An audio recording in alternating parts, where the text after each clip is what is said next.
अमरावतीमधील पांढरी खानमपूर गावच्या प्रवेशद्वाराचा मुद्दा तापला। बौद्ध बांधवांकडून पोलिसांवर दगडफेक, अग्निशमन दलाच्या गाड्यांसह वाहनांचे नुकसान।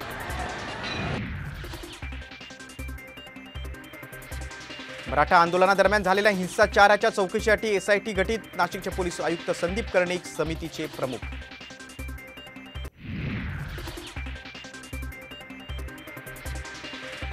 अमोल कोल्हेने निलेश लंकेंची भेट घेतल्यानं शरद पवार गटात जाण्याच्या चर्चेला उधाण, तर शरद पवार गटात जाणार असल्याची निव्वळ अफवा।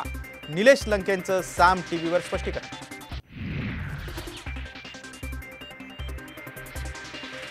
बारामतीत दोन्ही पवार विरुद्ध विजय शिवतारे सामना रंगण्याची शक्यता। बारामतीत दोन्ही पवारांना पाळा, शिंदे गटाचे नेते माजी मंत्री शिवतारेंचं आवाहन।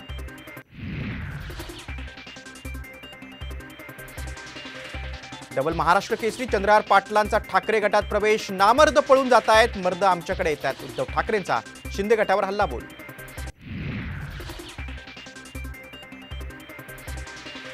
जागा वाटपाचा फॉर्म्युला ठरणार, धीर धरा। कॅबिनेट बैठकीत मुख्यमंत्री आणि उपमुख्यमंत्र्यांच्या सहकार्यांना सूचना, जाहीर न बोलण्याचाही दिला सल्ला।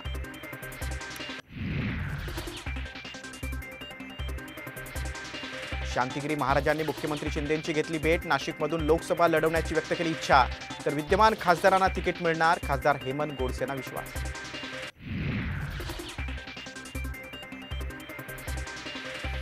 मविया सरकारच्या काळात कोस्टल रोडच्या कंत्राटदारांकडून प्रचंड वसुली, फडणवीसांचा गंभीर आरोप, शिंदे मुख्यमंत्री झाल्यानंतर भ्रष्टाचार थांबल्याचा दावा।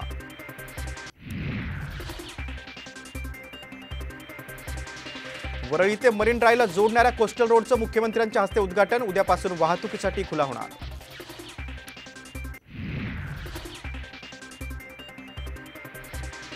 सरकारी कागदपत्रांवर वडिलांसोबत आईचंही नाव लिहिणं बंधनकारक, राज्य मंत्रिमंडळ बैठकीत मोठा निर्णय, तर मुंबईत थीम पार्क बनवण्याचे केले जाहीर।